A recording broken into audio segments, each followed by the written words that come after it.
Hey, look at Dad's hair! And what is he wearing? Oh, how embarrassing.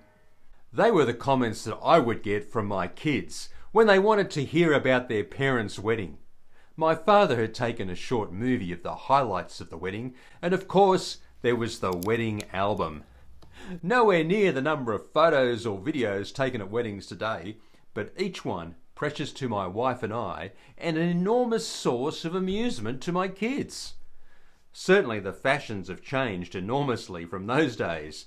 No frilly shirts or felt bow ties at today's wedding, but that's not all that has changed. I was married in 1982. The average age for a man getting married then was 25, and for a woman, 22.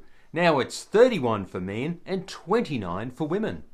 Though the sexual revolution had been going on for a while, still only 20% of people lived together prior to their marriage. Now it's above 80%.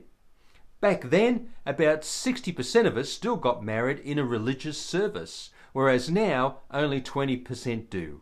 6 years before we got married, the no-fault divorce legislation had been introduced into Australia, and as a result, the divorce rate had skyrocketed.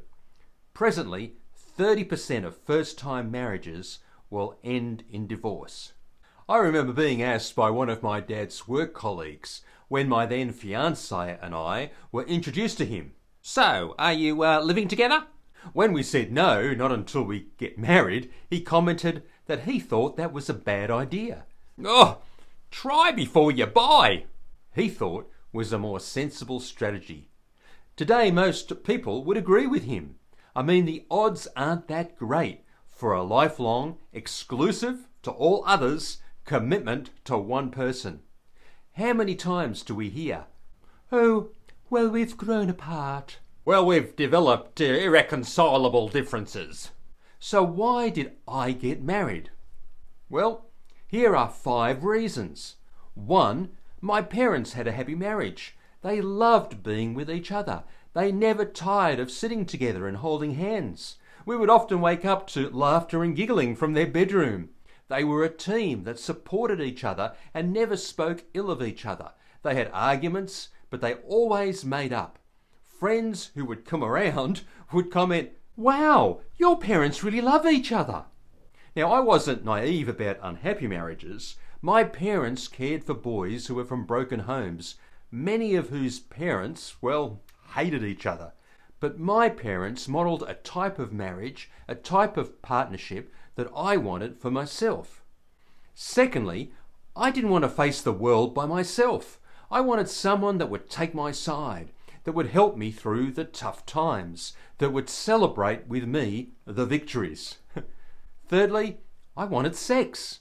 I was a red-blooded guy and I liked girls, and the Bible told me that sex was given for our pleasure. But to experience it to its maximum potential, it needed to be practiced in the safe space of a committed relationship with one other person. Some people think that Christians don't believe in sex. Well, read the Song of Songs in the Bible. God made sex and he thought it was pretty good. Fourthly, I also wanted to eventually have a family, a happy family, kids that would take my name into the future, kids that would lighten up my life and my old age. I had seen families that had broken down, but I also saw families that were strong and robust and great fun. I wanted one of them. Fifth and finally, I met a girl who I decided I wanted to spend as much time with as possible. She was smart, sharp, had a great sense of humour, and was good looking and sexy to boot. So, did marriage measure up to what it was cracked up to be for me? Well, let me tell you, there were times when it wasn't easy. That beautiful, sexy girl could be an absolute pain in the neck at times. And she said I could be worse. Can you believe it? We had disagreements, arguments, and there were times when the sex was bad or absent. We weren't always there for each other, in the rough times or to celebrate the victories. There were times when family was difficult. The kids were obnoxious and annoying and downright naughty, telling us to take a long walk on a short pier.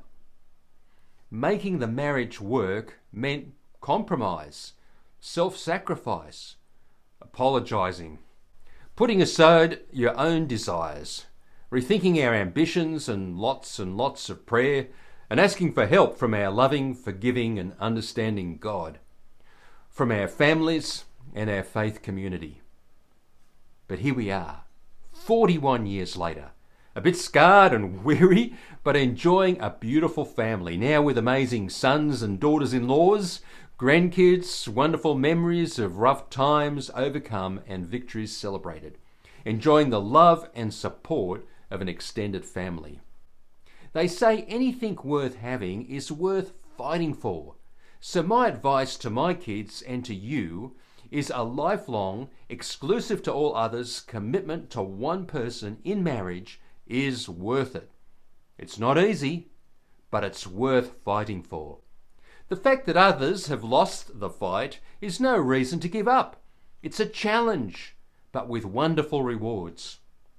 So go for it, but make sure you're prepared. I cannot emphasize how important was my faith in God, a strong family, and faith community in keeping my eyes on the prize. I hope this video has been helpful to you. Is marriage something that you want? If you don't, why not? Want to know more? Then give us a hoy in the comments below. And God bless.